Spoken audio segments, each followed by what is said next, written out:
let's talk about the Terminus Decree drama, since in the most recent Grey Knights Codex, the Terminus Decree has finally been revealed, or retconned. So if you didn't know already, the Terminus Decree is a secret set of orders / weapon / protocol contained in a simple wooden box in the depths of the Grey Knights Fortress Monastery on Titan. The Terminus Decree can only be opened by the Supreme Grand Master of the Grey Knights, and it's said its contents could save the Imperium or consign it to damnation. For years, the Terminus Decree has remained a mystery, but in the End and the Death novels of the Siege of Terra, we learned about a virus, a genetic phage made by the scientist Basilio Foe with the help of one of Malcador's chosen, the Custodes Amon Tauramachian, and a member of the Cernite cult. All this while the walls were torn down and traitors and demons invaded the palace. This virus, or phage, supposedly was powerful enough to wipe out the entire lineage of Primarchs and Space Marines, be they loyal or traitor, a final weapon, a last contingency plan in case all was lost. This plan was dubbed the Terminus Sanction, and after the heresy, the virus was supposedly passed on to the Grey Knights, so it seemed the mystery of the Terminus Decree was finally revealed. However, it appears to have been retconned in the 10th edition Grey Knights Codex as seen in the following paragraph. The Terminus Decree. Held in a simple wooden box that only the Supreme Grand Master may open, the Terminus Decree details the Emperor's final command to the Grey Knights chapter. The Master of Mankind can never be allowed to leave the Golden Throne, either return to life, reborn in another's body, or ascend as some kind of warp entity, and if he does, the Grey Knights must return him to his terrible duty. Indeed, they were created with the possibility of this event in mind, a task beyond the abilities of any other force in the Imperium. The decree offers no guidance on how such feats might be achieved, for it is neither a weapon nor a magic formula. Rather, the Grey Knights would themselves be the weapon on such a desperate day, one that would likely have to cut a path through the ranks of the Custodian Guard and many others to see its duty done. Right, so as you can see, the new law of the Terminus Decree is basically that the Grey Knights can't allow the Emperor to rise from the Golden Throne under any circumstance. Or in other words, Grandpa, get back on your chair. Now, this raises a lot of questions. First of all, let's just say, in a hypothetical case, that the Emperor manages to heal from his wounds. He somehow fixes the Golden Throne and seals the webway portal to Terra, so he no longer has to remain upon the Golden Throne to keep the forces of Chaos at bay. Now, I know this is a big leap, but stay with me. So, the Emperor is back, maybe more powerful than ever thanks to eating 1,000 psychers a day and being worshipped by trillions upon trillions of humans. And there is no issue whatsoever if he just returned to the galaxy and started leading the Imperium again. How would the Grey Knights react? Would they confront him and try to make him sit back on the throne, claiming that he himself ordered them to assure he wouldn't leave the throne no matter what? What if the Emperor overrules that order, telling them that everything is fine, everything's alright, and they just have to chill? Would the Grey Knights take him for his word, or would they still carry on with their previous orders, maybe believing this is some kind of loyalty test? Also, if the Emperor is reborn in a new body, the Grey Knights have to go out, capture him, and bring him back to the throne. If he ascends to some kind of warp entity, they'll have to do the same, somehow shackle him and return him to the Golden Throne. How on earth they would achieve such a feat is beyond me, but if anyone could, I suppose the Grey Knights would have the best chance, since they are the Imperium's elite when it comes to dealing with warp entities. But this change just feels so weird.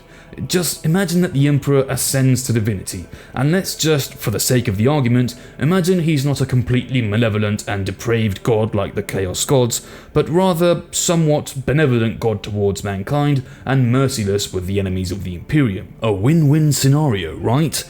Well, no. The Grey Knights still have orders to sit him back down on his damn throne. And on top of all that, if the Emperor were to rise and the Grey Knights come to sit him back down on his throne, to get to the Emperor, they first have to go through the Custodes.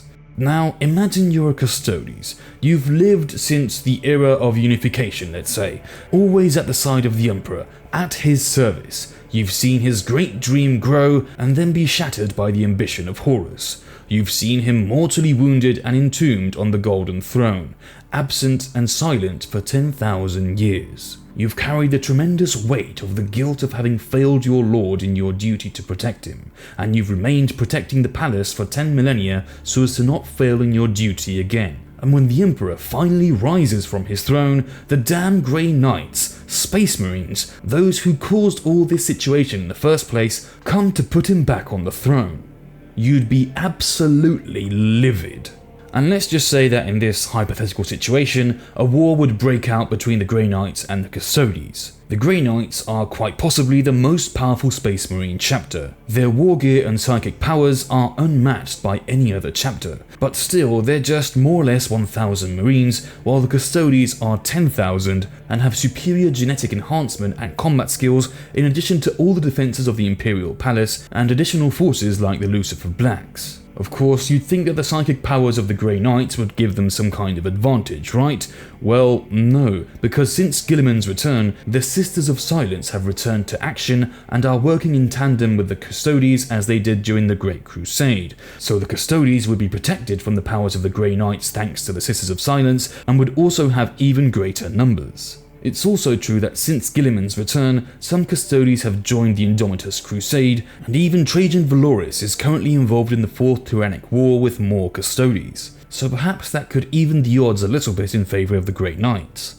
In addition, even if they received the alert and made haste to Terra, the Grey Knights are on Titan, and as I doubt anyone will question their authority in the solar system except the Custodes, they could reach the palace gates with relative ease. But anyway, all this is just mere speculation, although it would be mental to see the Custodes and Grey Knights battling for the fate of the Emperor.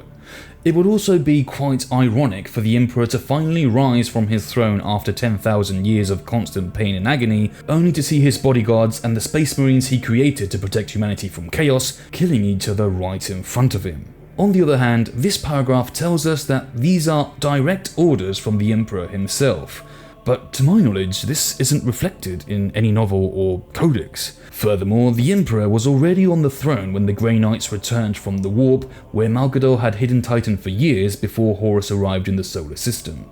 So when did he supposedly give these orders? Since he's been tethered to the Golden Throne, as far as we know, he's communicated with almost no one except Guilliman. Perhaps this could be part of the Emperor's final orders before leaving for his duel with Horus upon the Vengeful Spirit, or perhaps it was Malgador who was in charge of delivering these orders to his chosen, and these in turn would pass them on to the Grey Knights. In any case, if the Emperor did deliver these orders to the Grey Knights somehow, despite not being reflected in the most recent Siege of Terra novels, it means the Emperor already knew the outcome of the heresy in advance.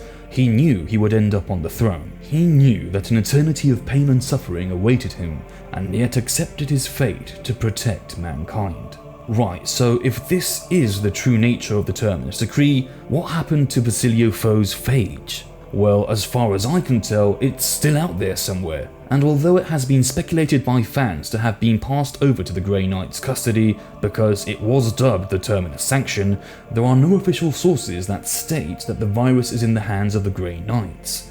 And now that we know it isn't part of the Terminus Decree, maybe the virus is still guarded by the Custodes. For it was the Custodes who took custody over the virus at the end of the Siege of Terra, and perhaps it's still locked up deep in the dark cells, watched over by the Shadow Keepers as a last resort if something like the heresy were to ever happen again and the Emperor's integrity were threatened. One last terrible weapon to wipe the galaxy clean of Astartes and Primarchs alike. In any case, these orders from the Emperor to the Grey Knights seem pretty crazy and pointless at first. It looks like GW is directly addressing fan theories surrounding the Emperor and going, nope, that's never gonna happen, and if it does, we got it covered. Maybe they came up with this to someday unleash the Emperor upon the galaxy so he can go do some huge lore-changing things like closing the Cicatrix Maledictum or offing some Chaos God, and then just have the Grey Knights bring him back to the throne with some kind of Deus Ex Status Quo MacGuffin and just go back to how things were. Personally, I prefer the virus to this new Terminus Decree. It's just all over the place, it makes no sense and it just seems so crazy and wild. However, let's just try to make some sense of this. Why would the Emperor order such a thing? perhaps because he fears what he might become. If he were to become a new chaotic entity, the consequences would be disastrous for mankind and the entire galaxy. Or if he were to heal and rise from his throne, who's to say that all the power he's received from mankind's constant worship hasn't transformed him into a completely different being? The last time he accumulated too much psychic power, he almost became the Dark King and destroyed the entire galaxy. So perhaps the Emperor is aware that his time in the Golden Throne will have changed him and turned him into something completely different. Or perhaps he fears what he would do if he found himself with so much power.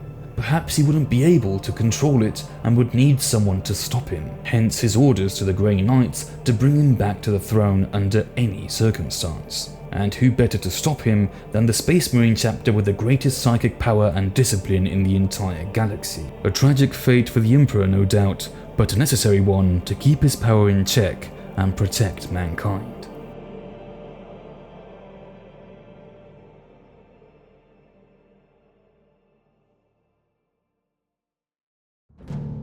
So I think that's all I had to say about this. This new lore has left me with more questions than answers. The only way I can make sense of this is what we've just mentioned, a measure taken by the Emperor to keep his power in check when he can't. Although, to be honest, if the Emperor awakens and suddenly goes mad and his power becomes uncontrollable, or he turns into a crazy chaos squad or something, I very much doubt the Grey Knights will be able to stop him, but hey, at least the guy thought about putting measures in place. Well, what do you guys think about all this? Are you full of questions like myself, or are you still wondering who would win between the Custodes and the Grey Knights? Anyway, that's enough from me for now. If you liked the video, you know the drill. Leave a like and subscribe for more content. Thanks for watching, and I hope we meet again in the next video.